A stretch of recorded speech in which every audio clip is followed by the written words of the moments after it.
pregunta: ¿por qué Jesús tenía que venir y morir? ¿Alguien alguna vez aquí se lo ha preguntado? ¿Alguien alguna vez ha dicho por qué tuvo Jesús que padecer como padeció, vivir como vivió, entregarse como se entregó? ¿Alguien se lo ha preguntado? A ver, ¿quién se lo ha preguntado? Pues hoy el Señor viene a traerte esta respuesta. Escucha, ¿por qué Jesús tenía que venir y morir? Número uno, hay tres razones principales y quiero que por favor las recibas. Número uno, porque Dios no envía soluciones simples a problemas profundos. Esa es la primera razón. Dios no envía soluciones simples a problemas profundos. Acabamos de ver que el problema del hombre era profundo. La muerte entró, la comunión con Dios se quebró, aleluya. Ay, el hombre cayó en una deuda que él mismo no podía pagar por él mismo. Así que Dios no envía soluciones simples a problemas profundos. El tamaño de la solución que Dios va a traer a ti es, oh Dios, mucho más grande que el problema que tú puedas estar teniendo ahora. Escucha lo que te dice el Señor: no temas. Yo sé lo que te pasa, yo tengo para resolverte. La Biblia dice que nosotros, escúcheme, no tenemos tanto que pedir a Dios como lo que Él tiene para respondernos a nosotros. Dice Pablo que nosotros, aleluya, no llegamos a pedir, por más que pidamos, todo lo que Dios puede darnos en su riqueza y en su abundancia de gloria. Ay Dios, Él tiene más que darnos que nosotros que pedirle. Así que dice exactamente la palabra que Jesús vino porque el Señor, Dios el Padre, no envía soluciones simples a problemas profundos. Ahora bien, si el problema de la humanidad hubiese sido solo desorientación, lo único que el Señor tenía que mandar era un maestro para que orientara. Si hubiese sido solo desorientación, entonces que viniera un maestro. Si hubiese sido, aleluya, déjame ver, falta de dirección, entonces que viniera un profeta. Pero esto no era asunto de falta de dirección nada más, ni de desorientación. Esto era asunto de deuda. Y no había quien la pagara, vamos. Entonces lo que la humanidad necesitaba no era solo un maestro, no era solo un profeta. No, Isaías 9:6 dice: porque un niño nos es nacido, hijo nos es dado, y el principado sobre su hombro. Será llamado su nombre admirable, consejero, Dios fuerte, Padre eterno, príncipe de paz. ¿Habrá alguien aquí que pueda aplaudir al príncipe de paz? ¿Alguien dice gloria a Dios? ¿Alguien dice gloria a Dios? Entonces, ¿qué necesitaba la humanidad? Aleluya, el problema era el pecado, así que lo que la humanidad necesitaba era un redentor. Diga conmigo: redentor. Ahora bien, usted leyó conmigo el libro de Apocalipsis. ¿Alguien está aquí? Apocalipsis, ¿qué? 5. ¿Qué dice la palabra en el libro de Apocalipsis 5? Lo vamos a ver en un momento nueva vez. Sin embargo, antes de entrar ahí, quiero que sepas que el nombre del libro Apocalipsis en griego es Apocalipsis. Y se traduce como revelación. Como que a alguien le rodaron el velo para que vea lo que hay detrás de ese velo. Apocalipsis también se traduce como literalmente quitar el velo. Apocalipsis se traduce también como descubrir lo que estaba oculto, y además se traduce como manifestar algo que no se veía claramente. Cuando el Señor estaba teniendo uno de los últimos momentos con los discípulos luego de haber resucitado, dice la Biblia que el Señor le dijo a Pedro: Pedro, cuando tú eras joven tú te ceñías, pero cuando seas viejo, cuando tú seas viejo, otro te va a guiar. Esto significa que el Señor le profetizó a Pedro el modo como Pedro había de morir.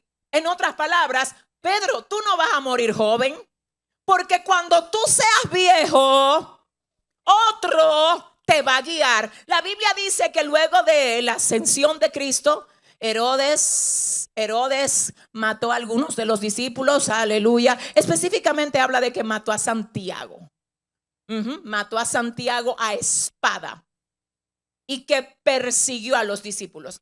Dice la Biblia que arrestó a Pedro con el fin, aleluya, de también matar a Pedro. Pero el Señor había dicho: Pedro, cuando tú seas viejo, otro te va a ceñir. Así que Pedro, la cárcel no te mata, Herodes no te mata. Eso tú no, ay Dios, eso tú no lo vas a recibir como azote de muerte. Porque Pedro, yo te profetizo que tú vas a llegar a viejo. Dios mío, dígale al que le quede cerca: la cárcel no te mata, dile. Dile: el proceso no te mata. Dile a dos: dile, el problema no te va a matar. Dile: el Señor tiene algo mayor para ti. El Señor tiene algo mayor para ti. Ahora escuche esto.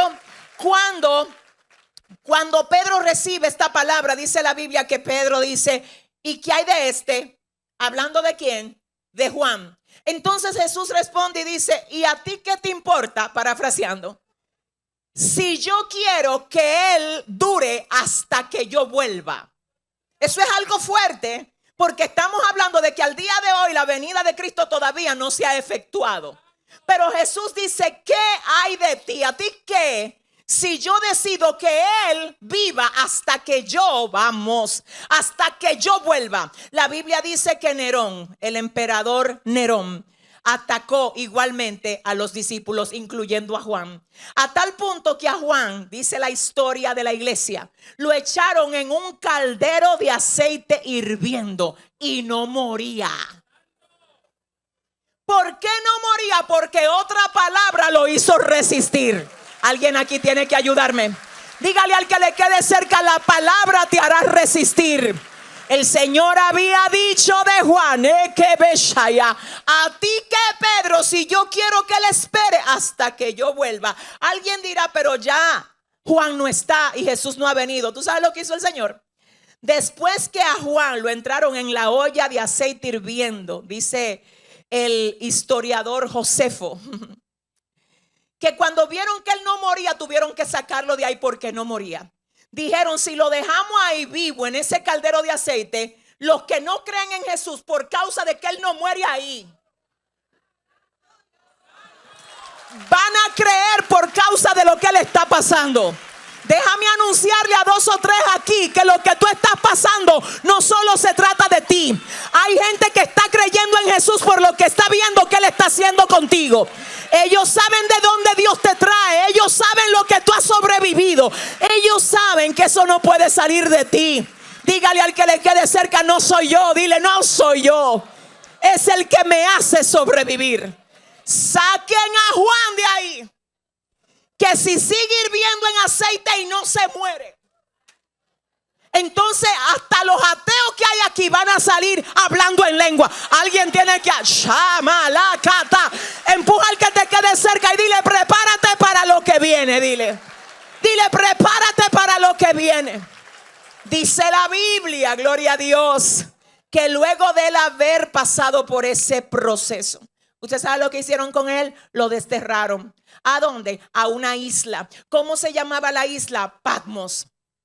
En la isla de Patmos, dice Apocalipsis capítulo 1, dice Juan escribiendo: estaba yo en el Espíritu en el día del Señor. Entonces, en el día del Señor, estando yo en espíritu, dice Juan, los teólogos dicen posiblemente ayunando, posiblemente adorando, en una isla desterrado, pero adorando. Así tú dices que tú no puedes adorar porque tiene una deudita. Juan estaba, aleluya, aleluya, adorando. Alguien tiene que, ay, dígale al que le quede cerca: yo vine a adorar. Dile: si tú no quieres, no adores tú, pero yo vine a adorar. Es que él me sacó a mí de mi propio caldero. Él me trae de un caldero y yo vine a adorar. Yo vine a adorar. Juan tuvo su caldero y tú tuviste el tuyo. Aquí hay gente literal que vienen de ahí. Vienen de haber pasado por un proceso de traición que ellos no hubiesen podido sobrevivir solos.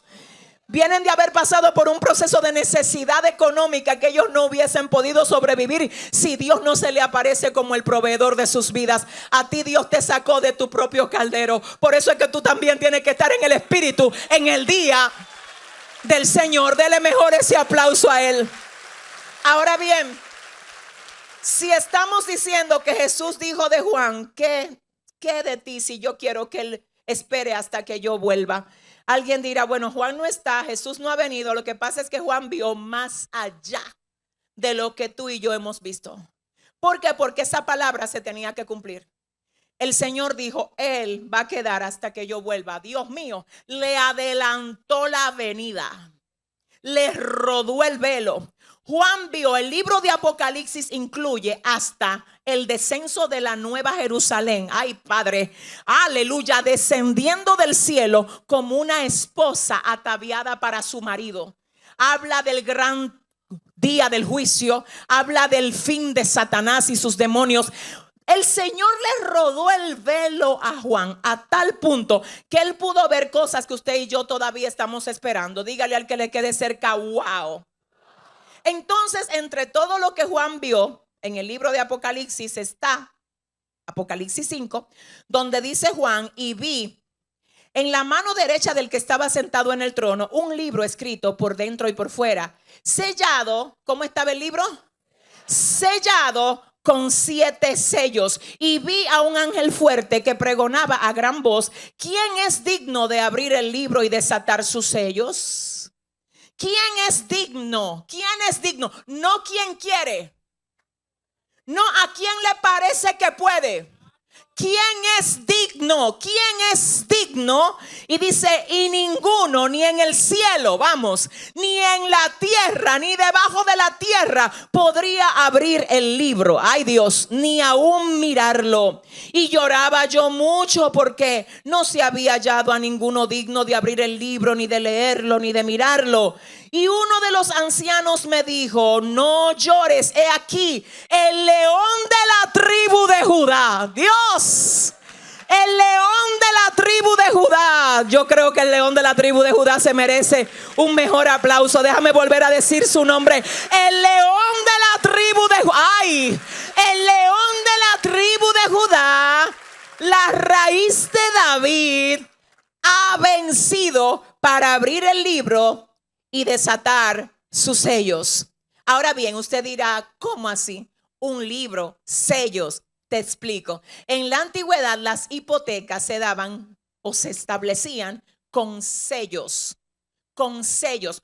Cuando algo se hipotecaba, se ponía un rollo con lo establecido dentro de los acuerdos de la hipoteca y se ataba con sellos, se sellaba con sellos.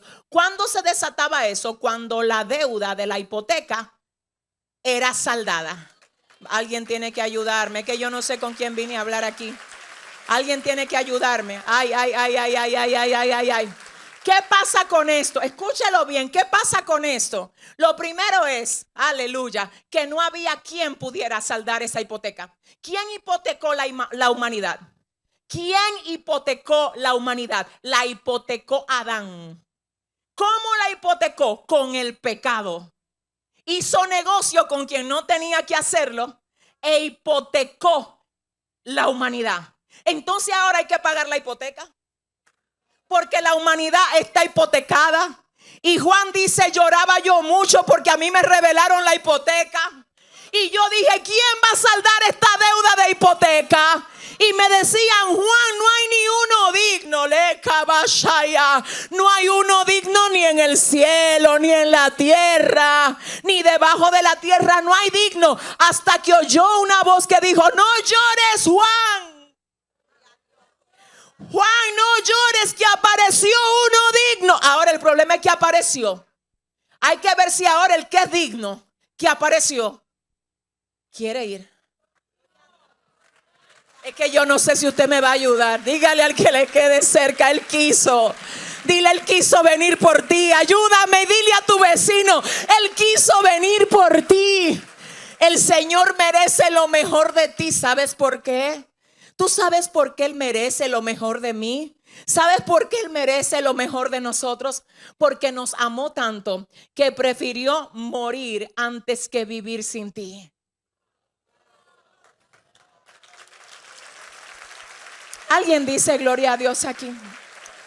Escúcheme, vamos. Esto es una enseñanza y para mí es importante que usted salga hoy dominando esto al dedillo. El libro que habla el Apocalipsis capítulo 5 representa el plan de Dios para redimir y restaurar toda la creación de la hipoteca en la que Adán la había introducido. Ese libro con esos sellos representa el plan. La hipoteca está aquí. Lo que pasa es que tiene que venir uno que pague lo que el primer Adán tomó como préstamo, tomó como hipoteca.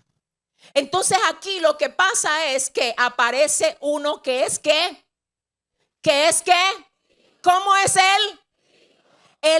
Hay una canción que dice, Él es digno de desatar los sellos. Ahora entendió la canción. ¿Quién podrá contra su reino? ¿Cómo dice la canción? Él es digno de desatar los sellos. ¿Quién podrá contra su reino? ¿Quién podrá contra su reino? Otra vez dígalo. Él es digno.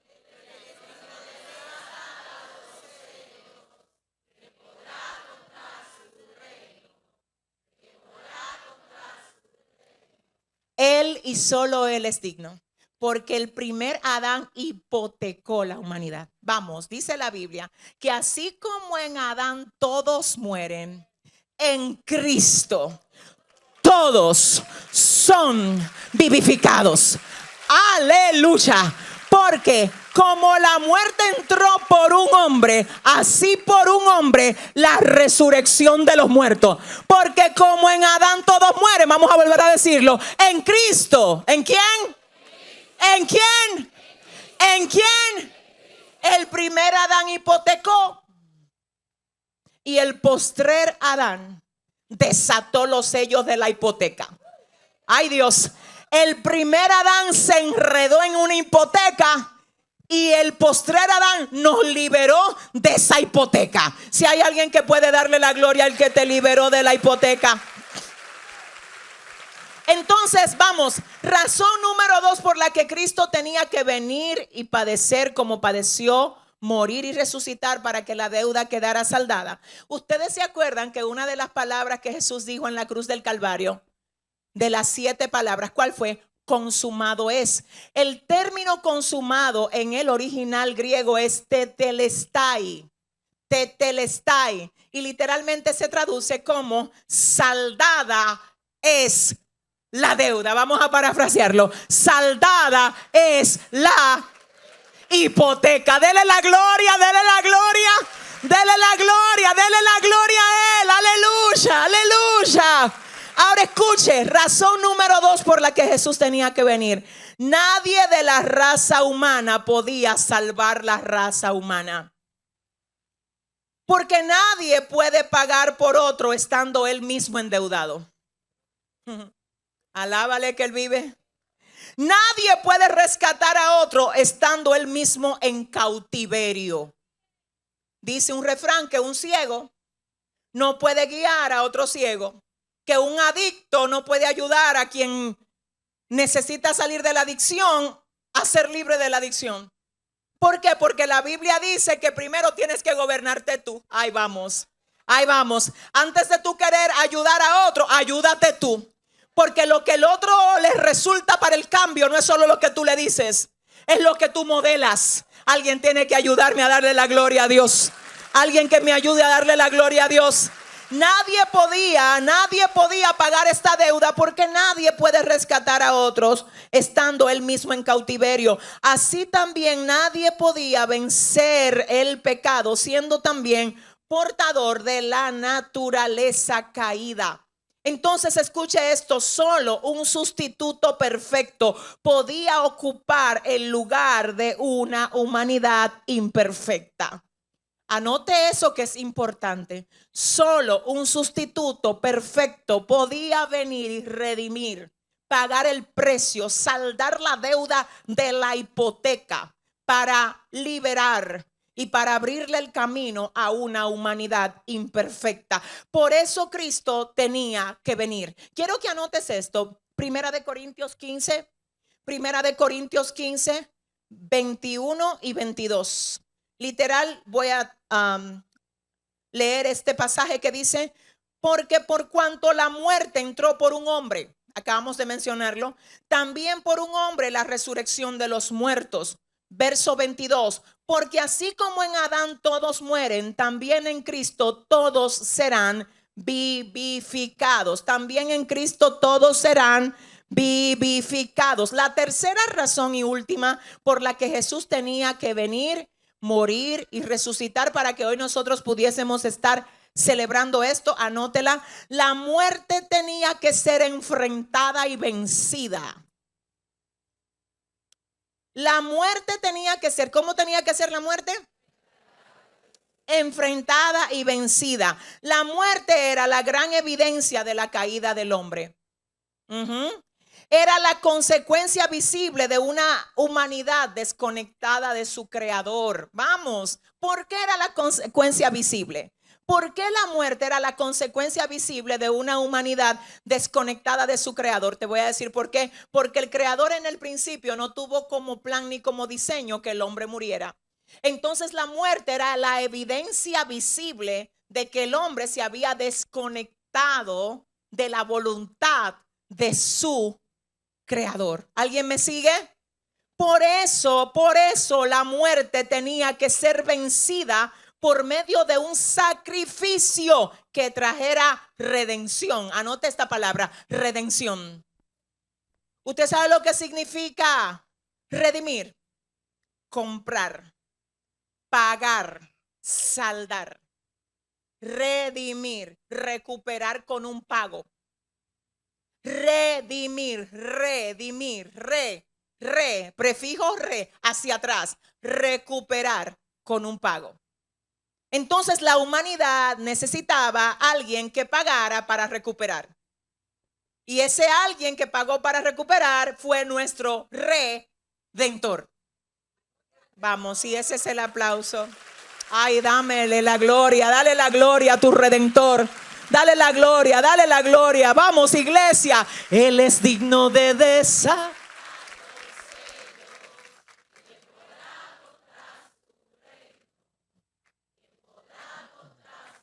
Otra vez, dilo con toda tu fuerza.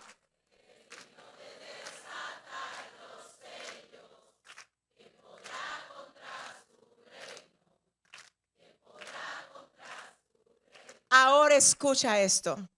Ese redentor podía y dijo: heme aquí, envíame a mí. Durante toda la semana hemos visto cómo fue que vino, porque no solo fue que era digno, ni que dijo voy, es la actitud con la que vino. Cuando nosotros vemos la vida de Jesús y nos comparamos nosotros con cómo nosotros estamos viviendo para Él, realmente qué tanto se parece nuestro servicio a lo que Él se merece. ¿Qué tanto se parece la entrega que estamos teniendo hasta para venir aquí a adorarle a lo que Él dio para que cada uno de nosotros pudiese tener una comunión restaurada con el hacedor de nuestra vida? Realmente, ¿qué tanto se parece nuestra actitud a la que tuvo Jesús? Filipenses 2:5 dice: haya pues en nosotros el mismo sentir que hubo también ¿en quién? En Cristo Jesús. Ahora bien, escuche. La Biblia dice que la muerte tenía que ser vencida por medio de un sacrificio que trajera redención. Yo quisiera tener tiempo y no tengo, pero déjame ver porque este punto no se me puede quedar fuera. En la antigüedad, la gente que estudia la Biblia, aquí ¿dónde está? Se hacían sacrificios. Se hacían sacrificios de machos cabríos, de toros, de palominos, dependiendo, ¿verdad?, de la posición y hasta del tipo de sacrificio o del tipo de expiación que se fuera a llevar a cabo. No tengo tiempo para entrar ahí, sin embargo, te voy a decir lo que cada uno de esos sacrificios en el Antiguo Testamento representaban. Lo único que hace, oiga, la Biblia dice que la paga del pecado es muerte. Así que lo único que borra la culpa del pecado es el derramamiento de sangre. ¿Qué pasa con esto? Que como todavía no había venido el sacrificio perfecto, en la antigüedad entonces se hacía uso de sacrificios de animales. Pero todos esos sacrificios de animales era sombra de lo que había de venir. Aleluya, dale la gloria, dale la gloria, dale la gloria, dale la gloria. ¿Por qué se tenía que estar ofreciendo sacrificio constantemente? Porque un macho cabrío no resolvía el pecado para siempre.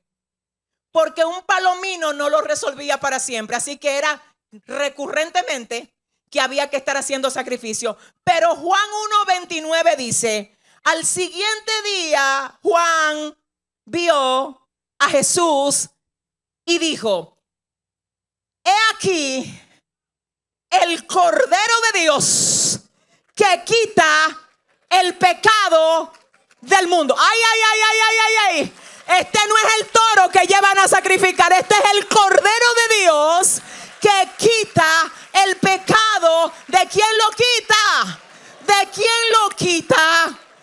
Quita el pecado del mundo. Lo quita del mundo. Me gusta esto. Me gusta esto. Porque quita el pecado del mundo, de los que habían nacido hasta allá, de los que están vivos hoy y de todos los que van a seguir naciendo hasta que Cristo venga. ¿Habrá alguien aquí que pueda darle la gloria? Dele la gloria al Cordero de Dios que quita el pecado del mundo. Él quita el pecado del mundo. Jesús no murió como víctima de los hombres. Murió como Cordero provisto por Dios. Esto es fuerte. ¿Para qué? Para que Él fuera el sacrificio perfecto. Para que ya no tuviésemos que hacer más sacrificio, porque el sacrificio ya fue hecho, el de Cristo. Así que mire, Dios, lo que ahora nosotros tenemos que hacer es aceptar ese sacrificio, honrar ese sacrificio con nuestra vida, haciéndonos parte del plan y del diseño de Jesús para nosotros. Y si así lo hacemos, dice la Biblia, ay Dios, a los suyos vino, los suyos no les recibieron, mas a los que les recibieron, a los que creen en su nombre, les dio derecho de ser hechos hijos de Dios. Si confesares con tu boca, vamos, ay, esta es la palabra de fe que predicamos, que si confesares con tu boca que Jesús es el Señor y que Dios le levantó de los muertos, serás salvo tú y tu casa. Alguien me tiene que ayudar ayúdeme a adorar al Cordero. Alguien puede decir gloria a Dios. Porque con el corazón se cree para justicia y con la boca se confiesa para salvación. Ahora bien, escucha lo que dice Hebreos. Hebreos 12:24 dice: ustedes ya no están en el Antiguo Testamento. Ustedes no se acercaron al monte que humeaba, del cual el mismo Moisés tuvo miedo. No, ustedes no. Ustedes se han acercado a Jesús. Ay. A ustedes Dios les reservó lo mejor. Si ustedes pensaron que lo mejor era la columna de fuego, no. Si ustedes pensaron que lo más poderoso y lo más potente de Dios era ver el monte humeando, no. Ustedes no se acercaron a los machos, a los toros cabríos, a los machos cabríos. No. Ustedes se acercaron. Dígale al que le quede cerca: yo me acerqué a Jesús. Pero algo así como que tú estés enamorado de Jesús. Dile: me acerqué a Jesús. Dile: me acerqué al que pagó la deuda por mí. Me acerqué al que saldó la hipoteca por mí. ¿Habrá alguien que le pueda dar la gloria al que saldó la hipoteca por ti? ¡Aleluya! Ustedes se han acercado a Jesús, el mediador del nuevo pacto, y a la sangre rociada que habla mejor que la de Abel. ¡Aleluya! La sangre rociada que habla mejor que la de Abel. ¿Por qué? Escuche, ¿por qué Jesús no quiere que tú ignores esto? Porque ignorar lo que la muerte y la resurrección de Cristo conquistó es no caminar en esa victoria. Vamos, iglesia, que tú no estás peleando por la victoria, tú estás peleando desde la victoria. Y si tú lo sabes, yo quiero que esto tiemble aquí con un aplauso. Dígale al que le quede cerca: estoy peleando desde la victoria. Dígale a dos: estoy peleando desde la victoria, desde la victoria. Escúcheme. Ay, Padre, te amo. Dios del cielo, Dios es un Dios justo. Alguien dirá: ay, pastora, ¿y no era mejor que el Señor acabara con Satanás? Lo que pasa es que Dios es un Dios justo. Entonces aquí no era un asunto de acabar con Satanás. Déjeme en un momento determinado, creo que en un discipulado de lo que viene, luego de la serie que estamos teniendo ahora, le voy a explicar por qué el Señor no ha destruido a Satanás. Y usted va a crecer en la palabra, pero le voy a decir algo. Nunca Dios condena sin primero enjuiciar. La demanda de justicia de Dios decía sangre derramada para que haya remisión de pecado. Ya no de toro, ya no de palomino, ahora de un cordero perfecto.